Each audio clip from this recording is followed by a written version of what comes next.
And welcome to Talkin' Baseball. We are live because we have 3 wild card game 3 tomorrow. Maybe 4. Dodgers are still playing. Let's talk ball.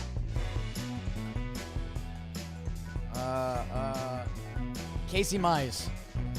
Aaron Judge single. Okay. Good for him. That's the goal. That's like the goal, dog. Hello and welcome to Talkin' Baseball, presented to you by SeatGeek, code JM Playoffs.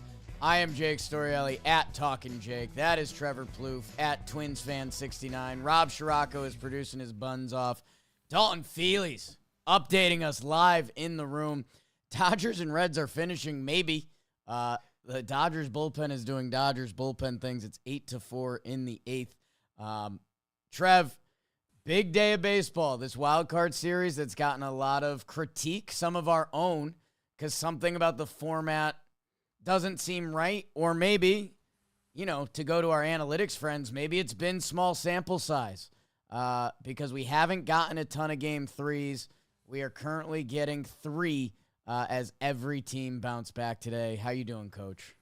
It was me. It was Jeff Passan tweeting about managerial openings. 6 o'clock in the morning, I'm laying in bed naked talking to Jeff Passan. Okay. On my phone. Okay. I don't know, man. I'm excited. Look, I didn't think we were going to get any. I said one game 3. I thought it was going to be the Detroit Tigers and the Cleveland Guardians because they're just a mess when they play each other. But the Yankees, they figured some stuff out. The Padres, Manny Machado, doing Manny Machado things. They hit off lefties. That's awesome. And it was a homer. Homer. The regular season doesn't mean anything, apparently. I'm excited to talk ball with you. I know you got the burns ready. I know we're going to cron pot it up. Let's just get into it, Pop. Special one for San Diego, Chicago. Couldn't believe my brain went there. Stay tuned for that. Thank you for everyone who's tuning in. Yes, Coach Trev? For the people that were mad at me for calling this the real Eddie Vedder Bowl, have they not seen Eddie Vedder at the stadium singing the 7th inning stretch 2 days in a row? That feels too personal. I'm sorry. Like, they got the Vedder Bowl wrong. We're a cron pod when it comes to playoffs. We think we're kind of making it up on the fly somehow. Are we live? We are live on the internet. That's Eddie Vedder. That's Trevor Plouffe in the past. Roki Sasaki's coming in for the Dodgers. Let's go to Detroit, Cleveland, who kicked off the day. The Tigers would hope to be the demise of their rival Guardians with Casey, but it'd be no easy task as it's a full house in Cleveland against Danny Tanner Bybee. It's a vibe after Tanner escapes trouble in the first, and George gets curious as Valera goes big fly. It's 1-0 Guards. El Mago ties it up in the 4th. Of course, we're tied at 1s. It would stay that way into the 8th. But Cleveland fans are back on the hook after Rocchio feeling like Peter Pan after turning on a hunch piece. Daniel Schneemann with the RBI double. And Bo nails it down with the 3-run homer. Believeland takes game 2, 6-1 final. A lot of movie references right there, Coach. Yeah, Hook, that's a big one for a lot of people in our age range. Yeah. That's it's right. Rufio. Rufio, Rocchio. I mean, come on. It was good. The standings for this series, yes. 1-1 apiece. Nice. And those standings were brought to you by our good friends at SeatGeek. Make sure you guys, if you're not going to a game 3, what are you doing? And maybe if your team's not doing in this sport, maybe the football, which is in full swing. Maybe it's concert season for you. Joe Bros? Billie Eilish? Yeah. SeatGeek, MLB's official ticket marketplace, the #1 rated ticketing app, so that sounds pretty good, huh? 70,000 events listed. Whatever you're looking for, anywhere that has a seat, go check out SeatGeek. And they have a code for you guys, JM Playoffs, 10% off. So if you've used the code before, if you haven't, code JM Playoffs, 10% off any tickets at SeatGeek. Coach Trev, where do you start with your Centrale? Well, I mean, I guess we'll start from the beginning, Jake. That's where once upon a time in Cleveland, Ohio. Stephen Vogt put out a rookie who's never stepped foot on a big league baseball field. He put him in center. What is going on? Chris Rose was born in 1902. Yeah, man, and they were talking. That was where I start. That's where I want to start because it's insane. I put a tweet out there talking about it, and I was like, in my head, I got a big baseball brain. I do. Yeah. I hated it. I'm like, listen, it's already nerve-wracking for the guys who like have to go play in the playoffs that have played Major League Baseball before. We saw Rodriguez boot a ball. It just happens. It's nerve-wracking. But to have your first game be that time, a day game in the playoffs of a must-win game is absolutely insane. And you know what? Shout out to this guy, Tanner Bybee. Yeah. Because if he doesn't throw a sack all over the mound and strike three dudes out, God. like the Guardians are done. Yes, I said it. These late night episodes, you've become more H'd up than me. You're naked looking at Jeff But Passan. that's what happened. I know. I mean, he boots a routine fly ball. He's got to feel like, where's a shovel? I want to dig a hole and just crawl in it and just never come out of it. But then Bybee fucking locks it down, man. So like Trev, that changed everything.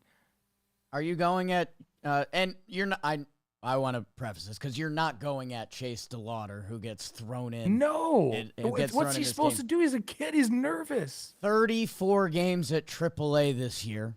40 he hasn't played since July 11th, I think was his last actual game. 40 career games at AAA, 36 at AA. And here he is in the Yoffs. It's insane. And there's part of me that loves when we actually highlight the young talent. But there's a part of me that's like, what the hell is this? Especially when we see it from some of the teams that might be hiding guys in the minor leagues to not pay them. I know there's injury stuff here, but either way, here you go, kid. Knock yourself out. Yeah, and so then my big baseball brain was like, well, look, the Guardians' offense stinks. Like, that's just facts, people. I'm sorry. It is what it is. That's just how it goes. So I'm like, hey, if Stephen Vogt thinks this guy can provide an offensive spark, great. Turns out he makes the defensive play of the game. Like, what a wild turn of events for him. And if you don't know what I'm talking about, it was when the Tigers tied the game. I believe that was in the fourth inning. Yep. Was it top of the fourth? Yeah. Top four. Riley Green double after another misplay by the Guardians outfield. They're having a tough time out there right now. Valera just misplays the ball. Riley Green to second base. We get 2 walks, load the bases. Javi Baez base knock. Dylan Dinkler's trying to score, and DeLauder, like mid-throw, sees McKinstry going to third base, changes directions. He was just trying to throw it to the cutoff man. And mid-throw, you see his eyes shift. He goes over there and fires a dart to third base, and they tag McKinstry out before Dingler scores. And the game is tied now 1-1 instead of the Tigers being up. And it's the biggest play of the game by far. What a crazy, crazy game it was. Horrible base running by McKinstry. Just garbage base running. There's no other way around it. If you want to make sure that run scores, the go-ahead run, stop. Yeah. Stop. And Trev, make a beat, go to third, but then stop. You don't slide into third base. Your guy, Jimmy Norp, one of the newest John Boy Media employees, in a half facetious, half not way, has been screaming about how good Zach McKinstry is going from first to third. And this happens in that moment. They are the best team going first to third. I understand that, but not at that point. You don't make the first or the third out at third base. That is like the oldest rule in base running. Haven't we debated that one before? Like, just don't get out at third base? Yeah, I mean, like it's that just, should just be the but plan. it's in your head from the time you're 9 years old. One. Like, before you like learn field and ground balls, and then the next thing you learn is don't get thrown out at third for the first or last out. Obviously, a lot happened in this game, but I think like that to me was just insane. Like thinking about Chase DeLauder, He was in Arizona taking live BP. Again, hadn't been in a real game since early July. And he's out there on a big league field for the first time ever. That's what they said on the broadcast. Don't fact check them. Don't fact check me. Trev, In the playoffs. I just tried to bring up his baseball reference, and it doesn't exist yet technically because he hadn't played in a major league game. His minor league stats are on there. No, man, it's Looney Tunes, and the amount of youth on the field for Cleveland, both these teams, but especially Cleveland, and it's really hard to be good at baseball that we're sending flyers on guys, and the guys playing for Cleveland, a lot of their offensive stats on the season are, I don't want to say shocking, but I guess compare them to the Dodgers or compare them to a couple of these other lineups that are out there. And all of that being said, it's tied at 1-1 going into the 8th because it obviously is because it's a Cleveland-Detroit game. The manager literally joked about that the night before. And, well, Trev, how about this? Into the game for Detroit is Troy Melton, the 24-year-old prospect, Newport, California. Hello. And he throws a hunch, and his hunch got turned around by your guy, Rocchio, who there is as much as I've been putting down Guardians hitting stats, Rocchio is in that pile. There is something about this cat. If we're talking it factors with Guy, Rocchio has something, Ceddanne Rafaela has something, and in this moment, him turning on 100 through the shadows, and that kind of popped the top off for Cleveland. Yeah, I mean, he's a slow heartbeat guy. I would describe him as that. But, he's not. He's been a better hitter in the second half, but that's still a sub 700 OPS. But I've seen this guy. I'm a central believer, and I talk to Chris Rose all the time about the Guardians. I've seen this guy just get big knocks or make a big play all the time. Like, it happens quite often with him. He's great. You watch him play defense, it's so smooth. It's phenomenal. But then there's just something about the bat. Like, he gets the job done, man. Not typically like this with a big swing and to put one in the seats, but I think that is the best way to describe him, slow heartbeat. And Rob, we need to make Central Believer shirts. Tell the crew that because that's hilarious. And then like we're going to dance around with all these game threes as we start segueing it. It's just the bullpen usage from today gets interesting as we go into tomorrow. What's our guy? Tyler Holton throws 31 bullets in this game, which he is going to be a part of the Tigers recipe tomorrow, but that's for a reliever. That's a lot of bullets to follow up on. I guess anything else from this one, Trev, because we'll tee up tomorrow a little more, but as I'm getting ahead of some of the phrases we're about to say, like, it's going to be everyone's got spikes on. It's all hands on deck because whoever loses tomorrow, their season's over, so you might as well burn your good reliever for however many pitches because it could be the end of the season. But I guess, is there anything else from this one? No, I expect another really close game. I know this one, and the score didn't, doesn't seem like it was a close one, but it was up until the Rocchio homer and the big 8th inning there. So I expect, are we going to see more sloppy Cleveland outfield play? Like they got to clean that up.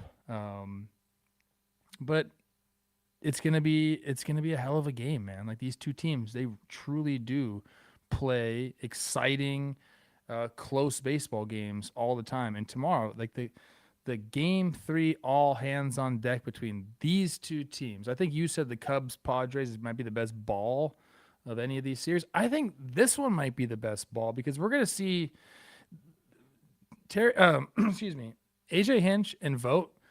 They truly are also playing like chess against each other. So I think that's a lot of fun to see.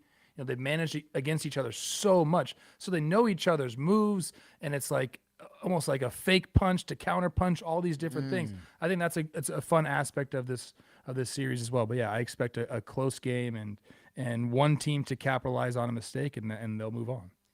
And it looks like it's going to be your guy, Jack Flaherty, to start with the pill against Slade. Suck on these nuts, Saccone. Sorry.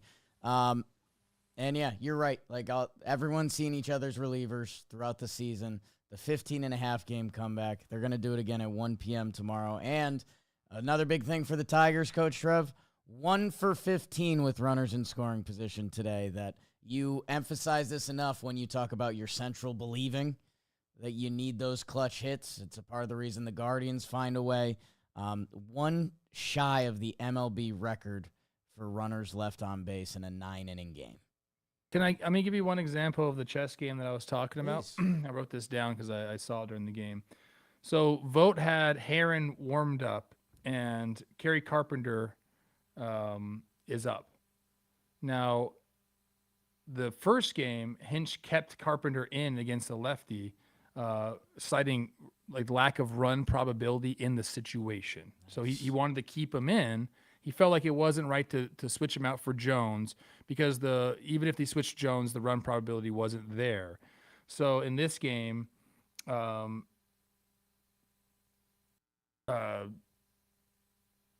Vogt brings in Heron, right, and Jahmai Jones comes in. He gets the strikeout though, but like because he didn't take him out the game before, Vogt goes there. All these different things back to it. I don't know if I explained that well, but I wrote it down, and it happened a long time ago. But it is the chess match between those two guys. Like I said, like a fake punch the first night. This time it happens. I just think it's fascinating. There's not a lot of times. I think a lot of times we do talk about managers and this guy outmanaged the other one. It's like that really didn't happen. Like the whole thing was scripted. I think between these two guys, because they face each other so often, they're so familiar with the rosters. There really is a little bit of deception and true managing going on. Yeah, and again the Yankees series, I obviously have my finger on the pulse the best, and man, it's crazy to watch between the lefties and righties because the Yankees have a couple platoon guys, and Cora loves to press the button to make the Yankees press the button. Especially these division rival games that I think we were hesitant on at first because something felt wrong about that. There is another level to these teams just knowing each other so well that's thrown a couple wrinkles in there. Trev, let's keep cron-potting our way through. By the way, Canadian baseball theory, Jake, Bo Naylor, he's got the clutch gene too.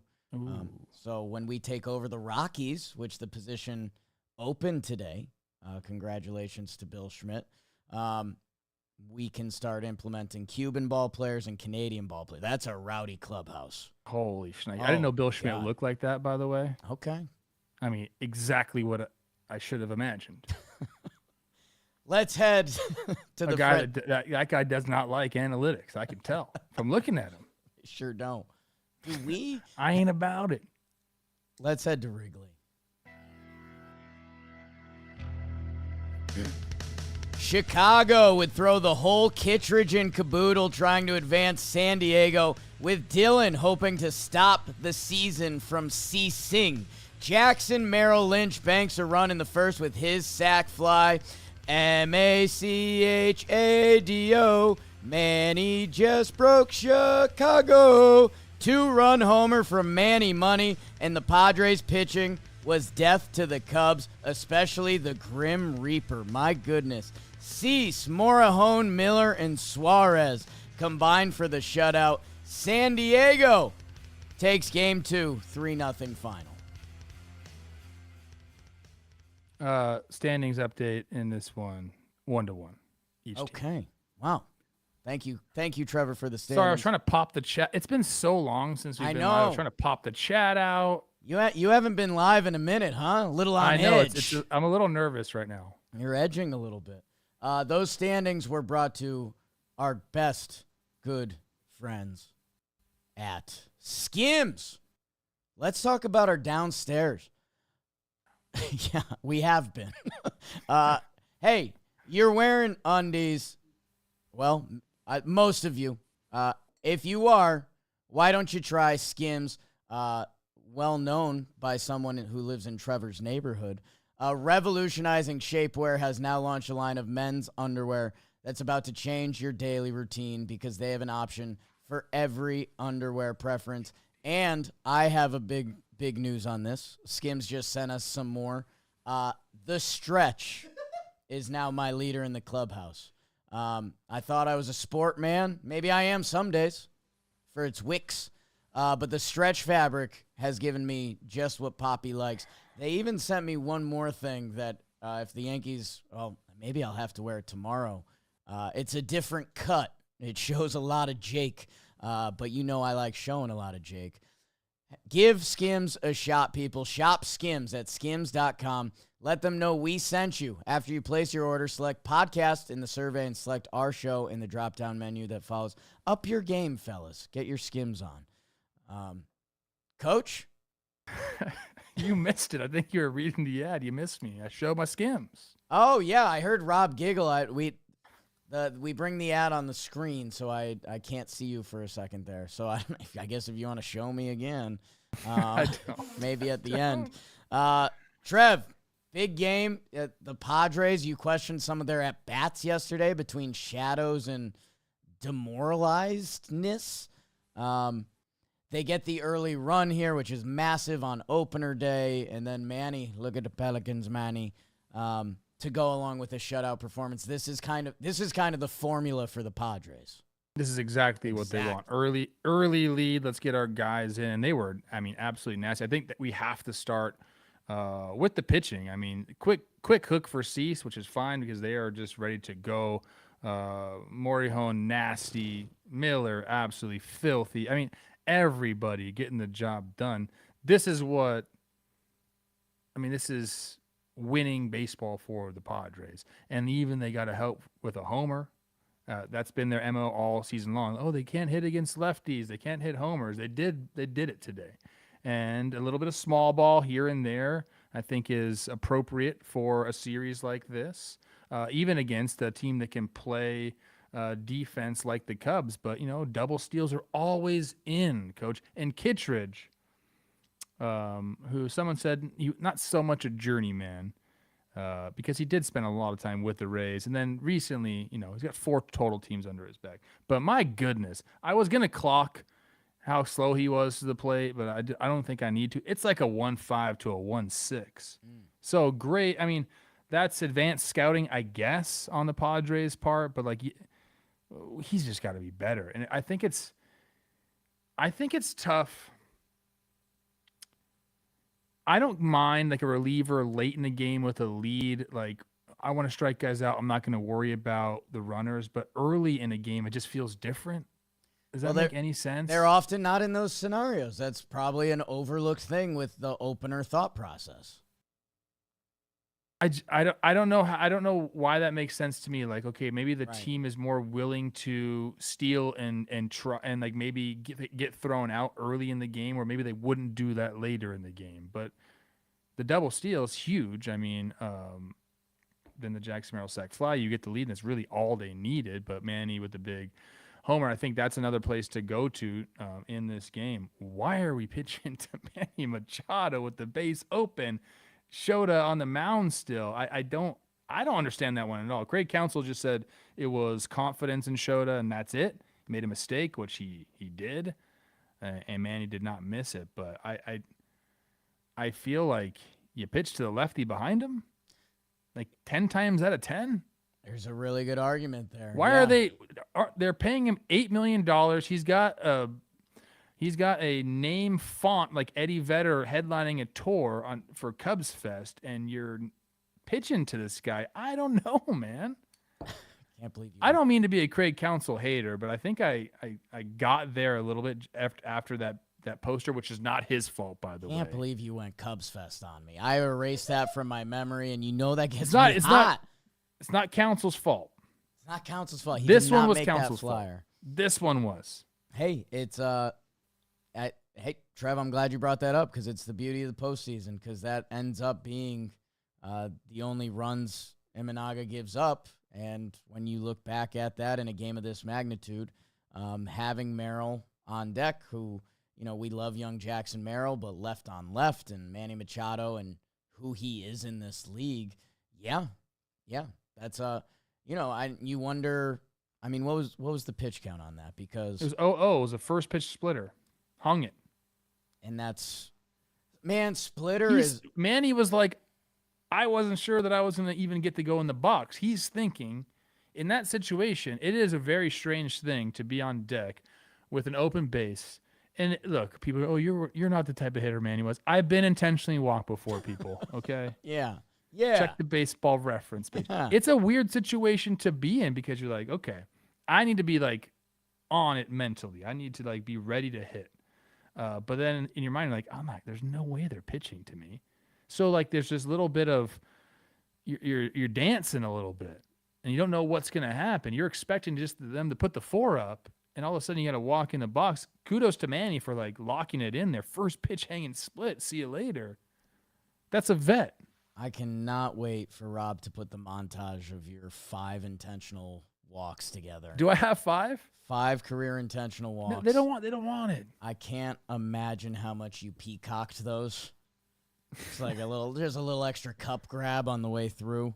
Yeah, and you wonder, in that situation, are they doing the like, hey, why don't you bounce a split and see if Manny chases it and get yourself in the count? I don't know. I don't know what was going on there, but instead, the splitter, dude, the splitter is such a tricky pitch in this game right now that I don't know what to do with, because when you throw it right, it's unhittable. When you throw it wrong, that thing is a BP fastball that goes a mile. Do you know who did intentionally walk in this game? Who's that? Mike Schilt. Yeah. He did it in the bottom of the 4th. Yeah. Walks Carson Kelly. That menace, Carson Kelly. April Daisy winner, Carson Kelly. And he goes to Morihone, who gets PCA. Like, that, to me, makes so much sense. Like, to not walk Manny, there's no good reason there. And you could say, I trust my pitcher. But, dude, it's not the time to have your pitchers back. It's just not. It's not. You're right. And on the other side of this, we complimented the Cubs for deploying their bullpen. You mentioned Morihone. Mason Miller puts on a show. In his last 23.1 innings, 0 runs. So that's pretty good. You guys know our guy Kyle on socials. He's not scared to say the lukewarm take or the hot take.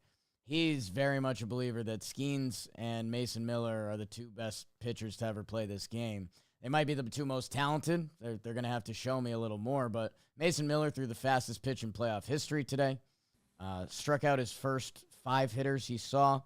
And it's special. It's obviously special arm talent. And the control he has is the difference maker. What are you going to do, man, against that? You just sit down.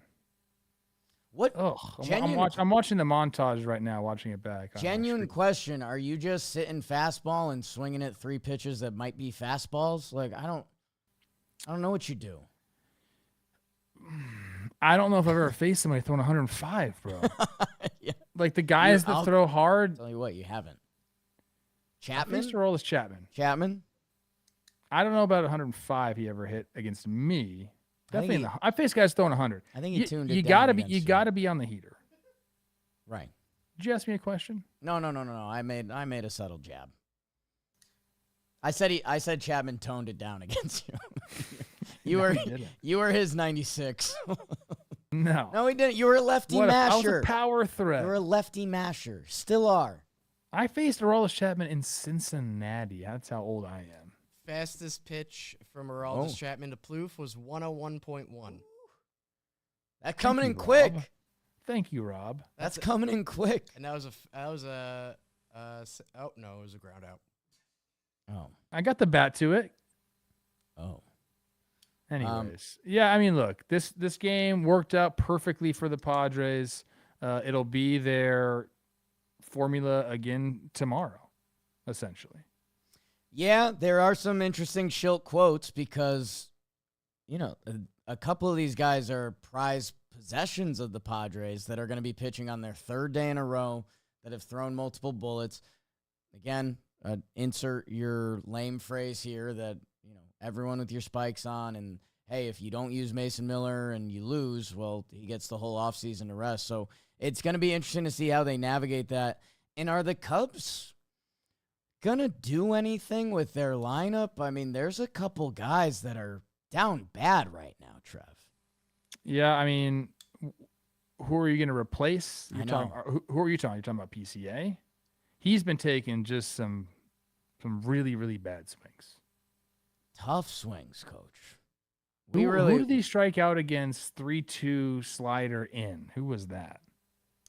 Was that Miller? Was that I don't think it was Cease? Miller. Cease? I think it was Cease. And he went to swing, then tried to stop swinging, and then tried to make contact again, and just, it was tough. If you got 30 seconds with PCA, what would you tell him going in tomorrow? I'd have to really go over video. I'd have to really, really go over it. It would be, I just try to pump him up. Yeah. And he's been trying to bunt, but not till like 2 strikes. I would say, hey, like bunt. I don't care if Manny Machado's up on the grass. I don't care. Like that will help you track the ball. Like lay one down. Go ahead, try it out. It ain't gonna be worse. Right. I would tell him, get one of those, try to lay it down, see if that changes anything. But I would have him in the cage right now over speed, tracking 105, not swinging, just seeing a bunch of pitches, just trying to slow his rhythm down a little bit right now, because right now he's not seeing the ball. He's just not. Watch this swing. Yeah. So he's just moving in a bad pattern and not allowing himself to see the ball. Like nothing is working right. He doesn't have a lot of movement right there, but it's just not synced up well at all. So go, again, whatever machine you got back there that can throw the shit out of the ball, go stand in and see 100 pitches. And that's it. And then go ball out. Yeah. Yeah. Happer, our guy, hitless. PCA, our guy, hitless. Shaw, hitless. But again, look at the guys throwing and look at the stats on San Diego. There's not a ton of impressive numbers over there. Like we've seen two very impressive pitching performances all around. It's gonna lead. I love a couple older dogs, Trev. Yu Darvish and Jamison Tyone, I believe, are gonna kick it off tomorrow. And again, they will have as much leash as when they get in trouble, and both these teams will ride out everyone in their bullpen because both these teams kind of like everybody in their bullpen. And when the Cubs muddied up game 1, that was the game they won. The Padres today, they used their A bullpen. They won that. Gonna be fun. This series is the toughest. It has been, in my opinion, the toughest one that one of these teams is going to have to end their season because there's loads of talent. And this is casual shots fired at Cleveland and Detroit. Like, these are different tiers of teams. Do we have a time for this game tomorrow? Is it changing? I believe this is our Dodgers won, right? I believe it's going 1-5-8, 1-3-8. I'm assuming Red Sox Yankees is 8. You have that correct. So this is going to be at 3? No, this is the 5. Cleveland, Detroit at 3. So 4 o'clock Central? 4 Central, baby. So we ever start the game in the shadows? Perfect. Start in the shadows. Perfect. Darvish will be shoving. 18 pitches in the shadows. Okay. It's a good autobiography for a pitcher. You mentioned the quote about Schulte. He said, all hands on deck tomorrow. We're also going to take their temperature and be smart. And then Mason Miller says, whatever Schulte needs. And Morahone says, no matter what, I'm available for tomorrow. Yeah. Give me the ball, coach. Yeah. That's the difference between coach quotes and player quotes right there. Trev, let's hop over to the Yankees versus the Red Sox. The rivalry.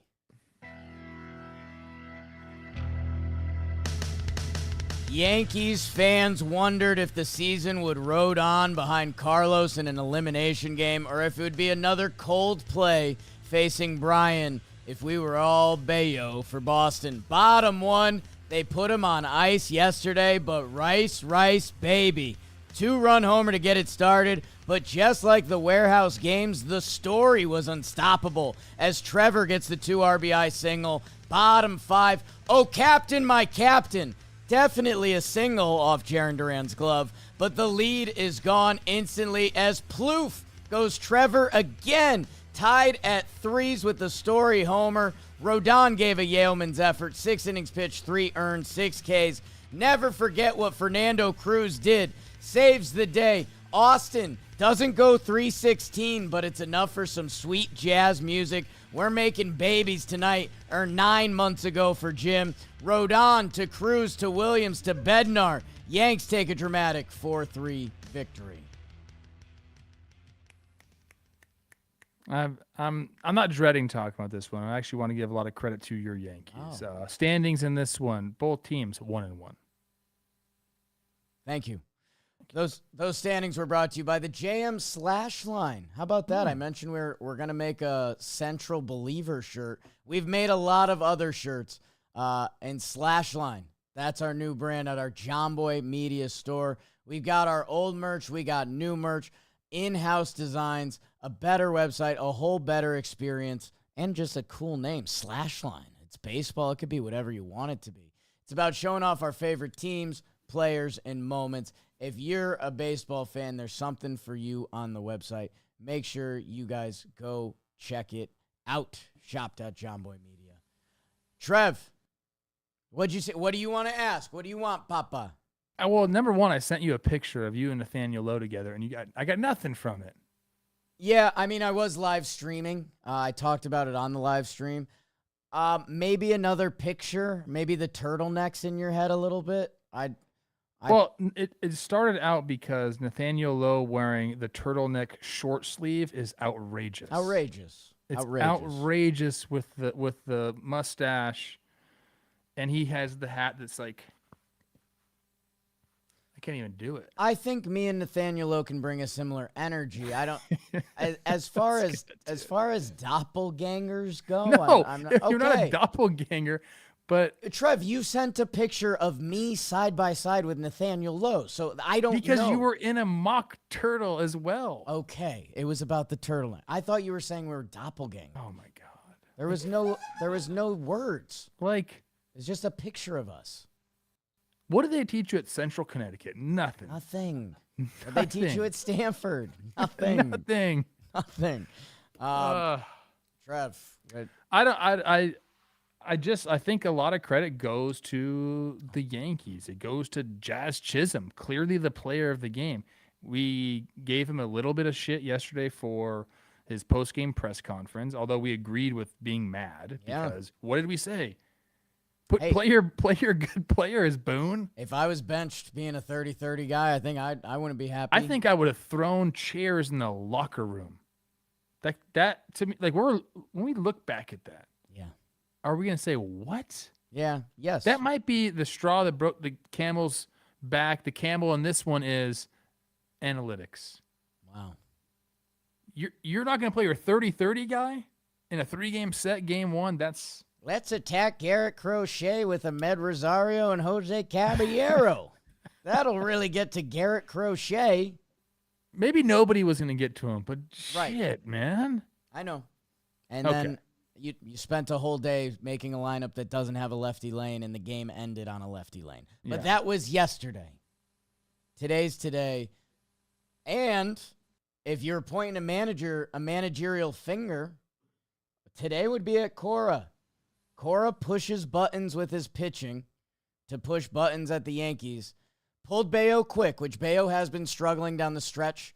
Might have run out of steam one of his first full major league seasons where he put together a really nice year. He had no strikeouts when Cora pulls him out of the game, and he had a fully rested bullpen, essentially, because Crochet handed the ball to Chapman. Yes. And the Yankees putting all their lefties in, Cora says, well, let's go and get this. Let's mess with the Yankees and see if they'll react. It worked mostly, especially if Jarren Duran squeezes that ball, which is a game-changing moment in that one. Looked like he was in between diving or not diving, and it kind of catches him in the heel of that big Yankee Stadium. And then it does end up catches up to the Red Sox in the end. Here's the Duran one. You gotta have that. That Garrett Whitlock is out there in a tied game, and the pitch count is starting to add up. Chapman is up in the pen. Cora is notorious for his win at all costs. We're going to put all our chips on the table. The problem is Austin Wells gets the hit. Jazz scores. Full count, so Jazz was running. He can fly. It was closer than I thought at home plate. I already thought that run was in. Nice throw by Eaton, who these Red Sox have young players just coming out of the woods who are ball players. Then they're in a weird spot that they didn't have someone ready up. Whitlock stays out there. He doesn't have the same juice. Volpe gets a hit. McMahon walks. He throws 47 pitches, gives up the lead, which will bring up some questions going into tomorrow. Yeah, I mean, I said yesterday, I don't think Cora wanted to use Chapman for more than 3 outs. I think he wanted to give him a clean inning because he sat for so long yesterday, and then it started out poorly in that ninth. So I think that's where his head was at. But now I don't know if Whitlock is available for tomorrow. I know he'll say he is, but how many pitches did he throw? 47? It's a lot. That's a lot of pitches to come back from. If anything, if he is out there, like how effective can you be? How sharp is everything? That's something to take a look at. But I do want to say this. How about the Yankees? Like, defense was spectacular for them today. Jazz, man. A hell of a play by Jazz right there just to knock the ball down. I preach that to my infielders all the time. They don't understand what I'm talking about. These are 10-year-olds. No. Keep the ball in the infield. We go like this. You can't see my arms. We just kind of go like this. Hey, keep it in. We're diving. Jazz, man. This is Yoshida's like, I just did it again. I'm that motherfucker. And Jazz stops the ball, keeps it to a bases loaded situation, and they get out of it, man. Like, incredible right there. And then, not only that one, the Devin Williams Volpe double play. Yeah. You know what I say about pitchers throwing the bases, man. Volpe. It's a nightmare. If you ever watch baseball games, pitchers just don't know, especially to second base. Yeah. Like they can get away throwing to first base for the most part. They practice that quite a bit. The throw to second base on a comeback are usually, you have to be ready for anything as a middle infielder. And Volpe kind of was. That was choked off a little bit right there. So a great play by him, getting that foot on the base. And yeah, man. Yankees, they played fundamentally sound baseball. They ran the bases the right way. And the Red Sox didn't. Before that double play, Bregman hits a single that was a tweener ball that Belly thought about diving for. Oh, Instead, he makes a nice stop on it that sets up that double play. Buck Showalter once blew my mind. He talked about pitchers throwing the bases, and he said, in that situation, pitchers are so used to throwing downhill. Devin Williams is throwing uphill there. And when they're on flat ground, they're used to throwing downhill, that they're now here. So that's just a weird thought process of someone who's probably watched some of the most baseball on this planet, Buck Showalter, and why pitchers can't throw to bases.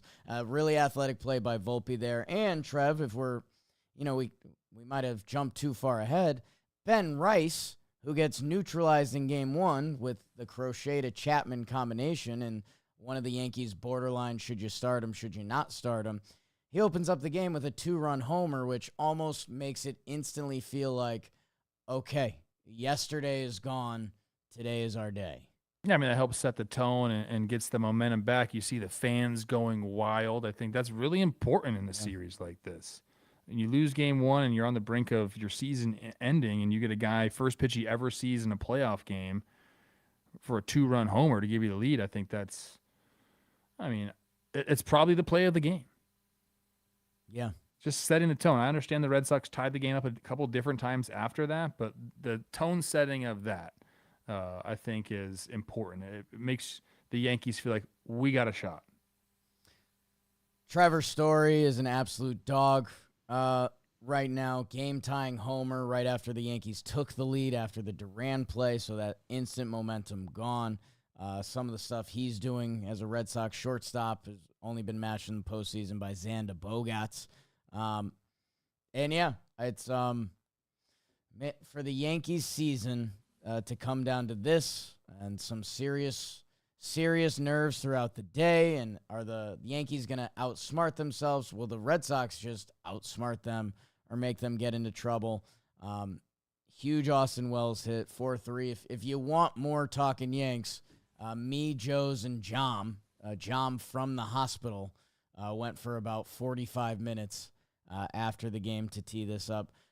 Major major cojones by Fernando Cruz, who also gets helped by Jazz, and he freaks out on the field. He's an energy guy.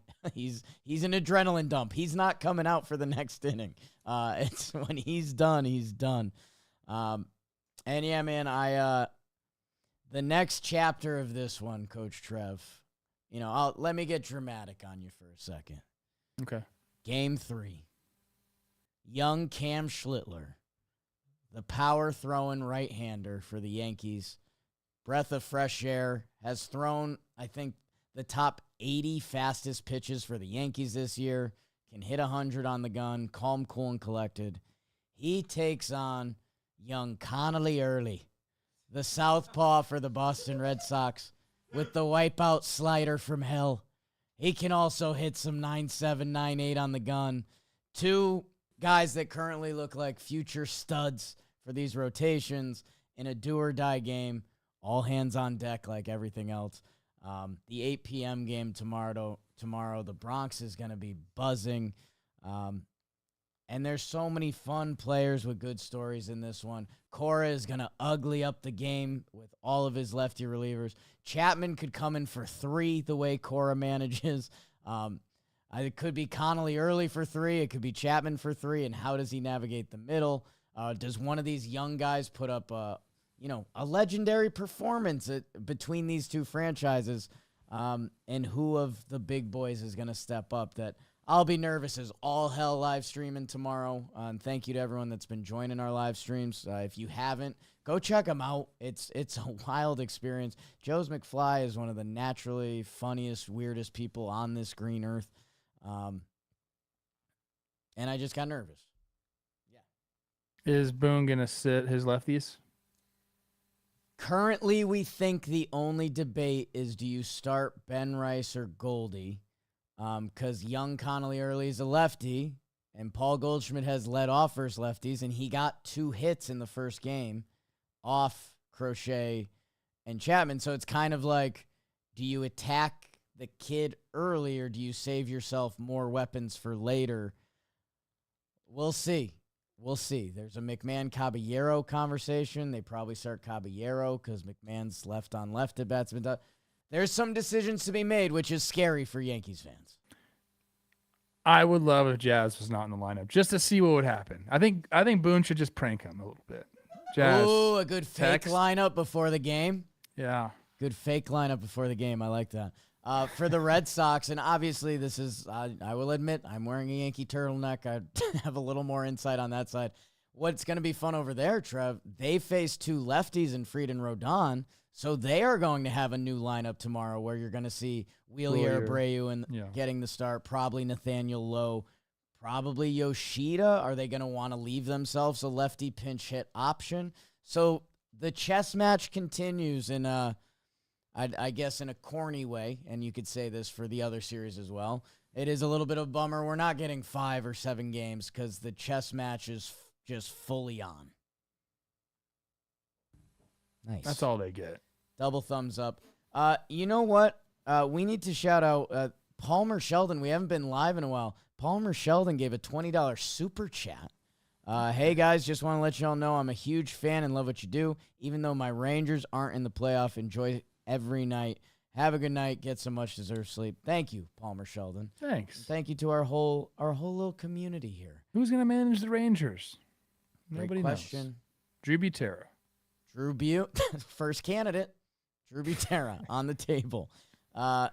Coach Trev, we have one more to wrap up. Oh, just had a leg cramp. I'm okay. We'll do it. We'll do it live. We'll do it live as the Dodgers and the Reds teed it up for one last time. Yoshinobu Yamamoto and the Dodgers would try to make Zach and the Reds feel little, but not in the first. Sal Stewart sinks a 2 RBI single. Reds out in front. Unfortunately for Cincinnati, the Dodgers scored the next 8. Mookie was all over the place. Kike was all over the place. Miggy Rowe on we believe his wife's birthday. We'll double check that one. Teoscar gets grouchy. You know the names. They're back again. But you also know the bullpen this year. It got scary in the 8th. We delayed starting recording as Stewart and Stevenson, the new law firm in Cincinnati, they push a couple across. But Vesia comes in and Roki Sasaki lock it down for the Dodgers. They sweep, win 2 games as they move on. Well, you kind of gave the standings away there, Pop. I did a little at the end. Yeah, That's on Reds, me. 0-2, Dodgers 2-0, barely. Sorry. Dodgers. Sorry about that. Where do you start, Trev? Nice try by the Reds. Oh, that didn't feel sincere. That didn't feel sincere. They gave it a go. Dodgers bullpen, got scared a little bit there. I still think that Dave Roberts hasn't even scratched the real bullpen moves yet. Like maybe a light bulb went off because we were recording, so I didn't see Roki's inning, but from what our chat was saying, he looks absolutely filthy. Yeah. Yes. Like, use that guy. Do that. That makes a lot of sense. Well, that's where these, and this is a little rude to the Reds, but this felt like practice playoffs for the Dodgers. Like, game 1 felt like that is very rude, but yes. Day 1 felt like a fan appreciation game. Like, oh, you want to see Snell strike everyone out? You want to see watch Shohei Homer over here? Twice. Here's Teoscar. And then this one, and that is rude to the Reds because the Reds were in this. They had the bases loaded.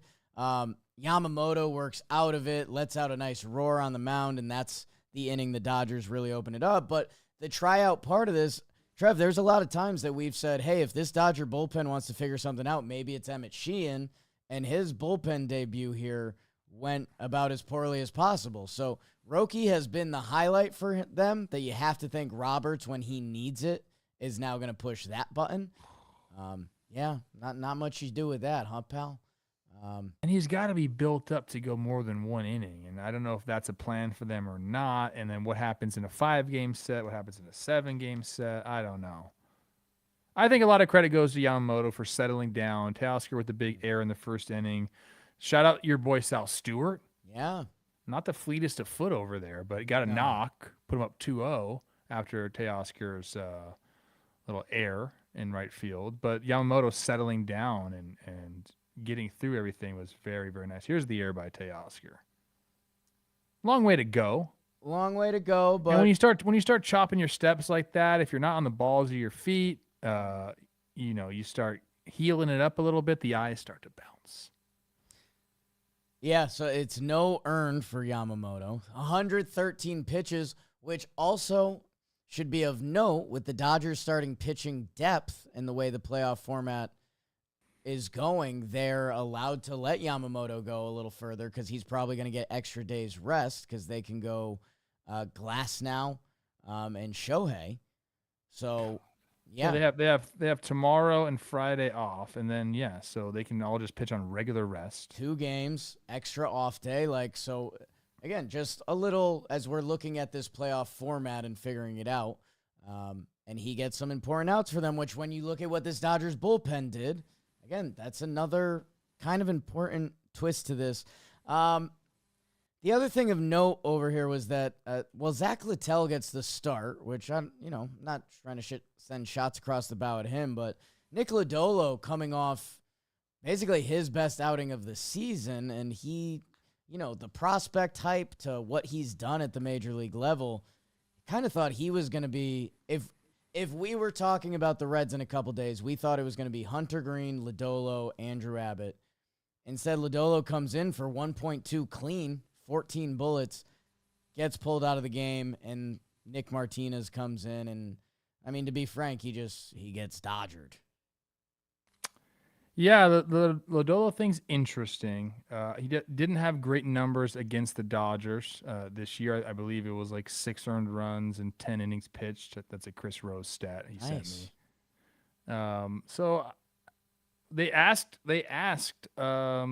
Tito during the game about Littell. He said he just knows how to navigate a lineup. He felt confident that he could do that here. Not going to get a ton of strikeouts, but he's not going to get scared by the big moment. So and I'm going to give Chris Rose another shout out because he knows Terry very, very well from his days in Cleveland. And he says he falls in love with guys. That is his thing, and it's proven to help him a lot, and it's proven to kind of bite him from time to time. You see who did not get to pitch in this series. Your closer didn't get to pitch. Andrew Abbott didn't get to pitch. Chase Burns, who's like their Roki Sasaki in that bullpen, didn't get to pitch. So I guess maybe there wasn't time for it to happen in a 2-game series that ended up being, but I think Tito will wake up tomorrow and be like, shoot, it's probably some things I would have done differently. Yeah, that's the relief is a great point. When Santillan comes in and he was throwing heavy and looked pretty good. Chase Burns finishes it. There's the Reds. I think that was what was jarring about this. When the Dodgers Burns did pitch, everyone, they're yelling at me. Did I miss that too? Burns pitched at the end. Okay, we've been recording, guys. But I'm putting that in a column for us that the game was over at that point. It was 8-4. It was 8-2. And if you're the Reds, and part of the reason people were excited about these Cincinnati Reds is everything you just said. They're 2 pitchers on the back end. The 2 starting pitchers going to the bullpen. They're young studs. Hunter Green. Like, you lost this game on Littell and Martinez. Which, hey, Nick Martinez, he got the qualifying offer. He has been a dog for them. He has jumped between the rotation and the bullpen. Remember, did he have a complete game shutout and he was just cranking beers in the post game? And we're like, okay, Nick Martinez, you can play on our team. Did he do that? Is it in San Diego? I remember that too. It was further red. I forget where it was, but we were like, okay, you just don't see that a lot anymore, which maybe that's why he's a Tito guy. That part would feel icky. I do think, the 83-win Reds facing these Dodgers that, Kike Hernandez come October, for some reason something happens and he is not who he is in the regular season. And that pairs perfectly with Teoscar, Freddie, Mookie, and Shohei. And Yamamoto and Snell started for them. They're still an embarrassment of riches on this team. And we are finally going to get Phillies Dodgers coming up this weekend, which is about as good as you can do.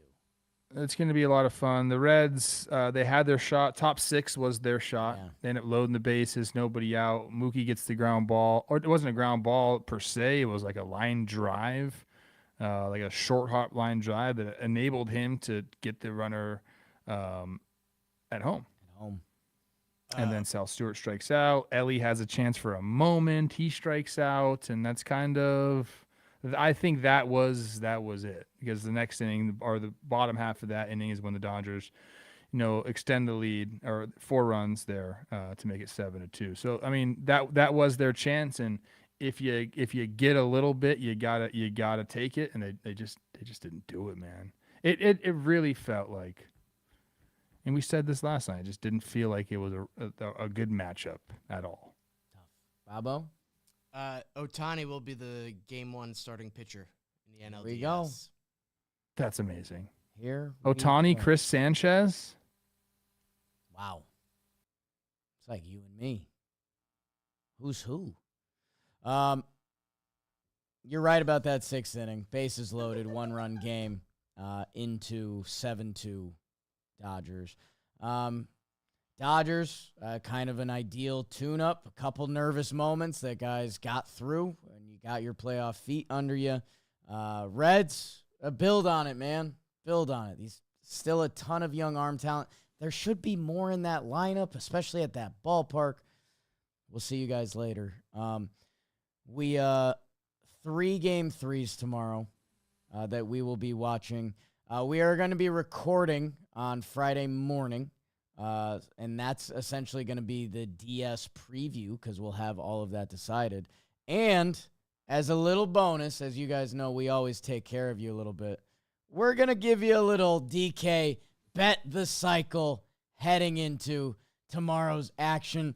Bet the Cycle brought to you by DraftKings. Use code JMBaseball when you sign up at the DraftKings Sportsbook. Trev, you getting on, or are you driving me in? I'm driving you in, Coach. Yeah, you are. Well, oh, my God. Jose Iglesias to get the start and to get 1+ total base in tomorrow's game. Jose Iglesias versus Jameson Taillon, 7 for 13. How do you like that? 538 with a few extra base hits, a 1.462 OPS. That's our single. This one seems like a layup, but it's a double for us. The Tigers Guardians under 7.5 runs tomorrow since the start of the 2025 season, including the first 2 games of this postseason. The under of 7.5 has hit in 12 of their last 15 games. You know, it feels that way. There's been a lot of action on the bit. You wonder if something cracks. It'll be 1-1 in the 8th. The triple. Oh, I like this. Giancarlo. No si puedo. Homer. We're going for it. He's 0-8. He had a 2-homer game heading into the postseason that you thought got him back. He is just missing right now. Do or die game. What I've seen that man do in the postseason. And hey, each one of these gets a little tougher. I'll go with G Unit. I mean, I don't really believe in this home run. Wow. If you see my bracket, you know. We're picking winners for game 3 with the homer. Tigers, Padres, and Yankees all win game 3s. In the first 3 years of this new wildcard format, Jake, as you know, there were only 2 game 3s, 2 out of 12. In this season, we have 3 out of 4. I did pick the Red Sox. I did pick the Cubs. I did pick the Tigers. Those are my picks. Well, if you want to tail that, you can do that. Yeah, maybe we can loosely tell the people for your home run, just pick winners tomorrow. If you parlay the 3 winners together, that number comes out pretty nice. Bing, bang, boom. You know ball. So if you know ball, check out the DraftKings Sportsbook code JMBaseball. Big one tomorrow, Coach. I mean, you got baseball, you got football. You're going to be in it. I'm going to be in it. I'll be down at SoFi. I'm bringing a monitor that I'll stream my phone to the monitor. We'll be tailgating down there watching games. It's going to be a great sports day for me. I can't wait. We do have one guy in the chat saying, talk about the payroll discrepancy between the Reds and the Dodgers. Yeah. Why? Why? What? It's baseball. There's no cap. Your owner can spend whatever he wants. I understand the Dodgers have more owners and are working with more money. I understand that. But the Brewers, who are the #1 seed in all the land, I'm sure their payroll is very close to the Reds, if not lower than it. It's organization-based. The Dodgers paired against a handful of these teams in the postseason, and potentially every team, by the way. They won the World Series last year. There's a couple teams in the AL that I think stand out that the Dodgers have a lot more than those teams have. And so do a couple of these other teams we're going to see in the DS. The Phillies are great. Your owner can spend what they want. There's no rules on how much your owner can spend.